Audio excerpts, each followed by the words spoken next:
Hey, welcome back. Today we're going to look at the relationship between savings and investment. More specifically, we're going to look at how investment spending is financed as we begin looking at our financial system. And we'll also look at how this financial system helps facilitate transactions and makes it possible for money and assets to trade hands efficiently. So when it comes to businesses and their physical capital, when they buy their machines, their equipment, their robots, whatever it is that they need to make their business run, the question is, where do they get the money to pay for all of those things? And they get that money through investment. And where that money comes from, though, is what we want to look at, because we know that investment spending buys physical capital, but where does the company get the money for it? Where does that money exist in the financial markets? And so we want to look at something known as the savings investment spending identity. And when we do that, we want to make a couple of assumptions. And one is that we have an entirely closed economy. There's no trade, there's just a domestic economy. And we're going to presume, for the beginning at least, that there's no thing called government, that it's just individuals.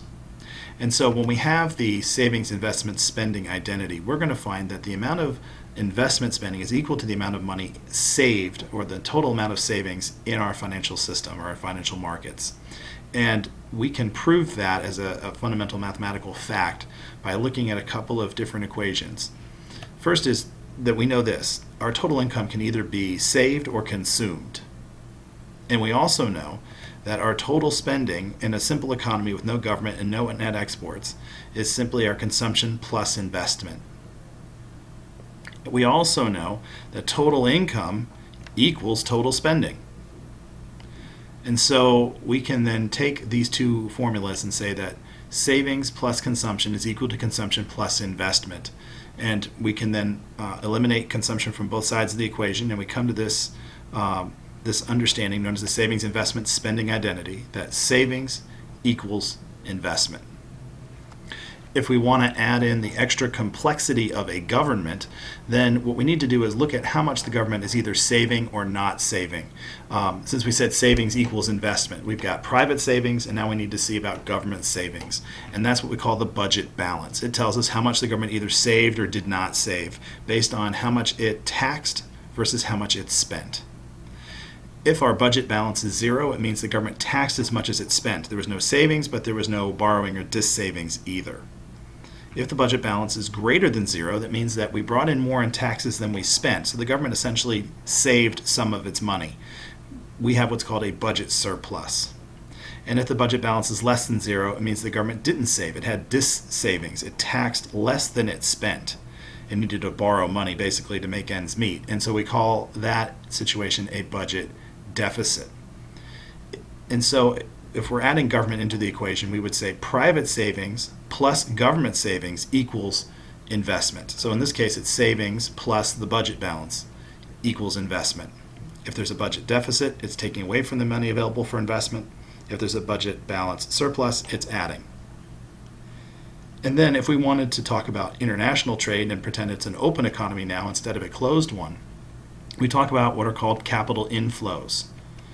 That's where capital, financial assets, financial cash, enters or exits our market. If there are inflows, it means that there's more foreign investment domestically, and if it's outflows, it means that domestic investors are spending more overseas.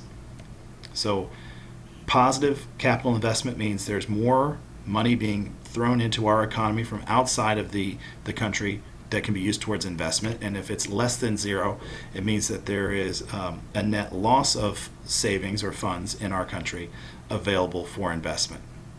And so our savings and spending identity then looks more like this: private savings plus government savings plus capital inflows equals the total amount of money available in our financial markets for investment. Our financial markets exist for a number of reasons. One is that it facilitates investment spending. It actually makes it possible for investment spending to happen. People use their wealth to enter into the financial markets to purchase what are known as financial assets as part of their investment strategy, their business investment strategy. An asset is simply something that gives you a claim to future income, something that you own now that you could then sell and get money for in the future. When you create an asset, it also creates what's known as a liability for somebody else. They have an obligation to pay you back. So when you have an asset, somebody else has a liability. An example might be a car loan, where from the bank's perspective, it's an asset because you have to pay them back. They have a claim on your income for as long as you owe them money. And it's a liability for you because you have an obligation to pay them back. Now, I said that the financial markets help with transactions, and that's true. It's going to affect three major things. There's three major things that financial markets do to help facilitate trade. One is that they reduce transaction costs, which we'll talk more about in a second. They'll reduce risk, and they will provide something known as liquidity. When it comes to transaction costs, ask yourself a simple question. Where do you go for eggs, milk, and bread? Typically, you go to a supermarket, though you could go to a farm, a bakery, and a dairy if you wanted. The fact that we go to the supermarket is an indication of a reduction in transaction costs, because it's a whole lot cheaper to go to one place to buy everything than it is to go to separate places to get each individual item that you're looking for. And it's the same thing with financial assets and investment. Banks or other what are known as financial intermediaries provide people with a single place to go to get the kind of investment capital that they need, to get the money to invest in machinery and things like that. You've got a single place where both borrowers and spenders borrowers and lenders can meet in order to make a deal. You don't have to go find multiple investors to help you pay for one piece of machinery. You go to a bank, which has already done that work for you. When it comes to reducing risk, we know that investment comes with risk. What you put your money into may increase in value, may decrease in value, may help your company, may not. And so we know that the financial markets help us to reduce risk by spreading risk across a number of people. So instead of just one person, we go through what are known as financial intermediaries so that multiple people are putting up a small amount of money to help fund the investment spending of individual businesses, which then allows for what's known as diversification. So you can get involved in a number of different projects but not be completely on the hook for any one of them, but instead you share the risk with lots of other people. The last thing is liquidity.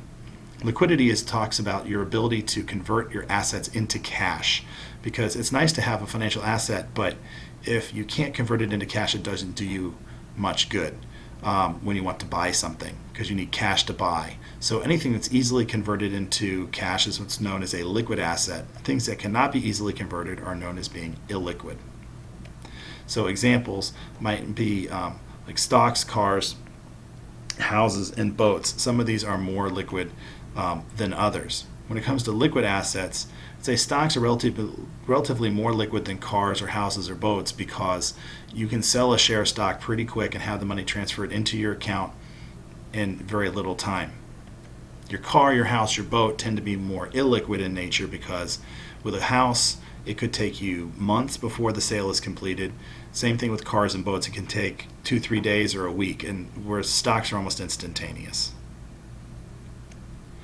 We're going to talk more about financial intermediaries and some of these financial assets like stocks and bonds when we're in class, and I will see you then.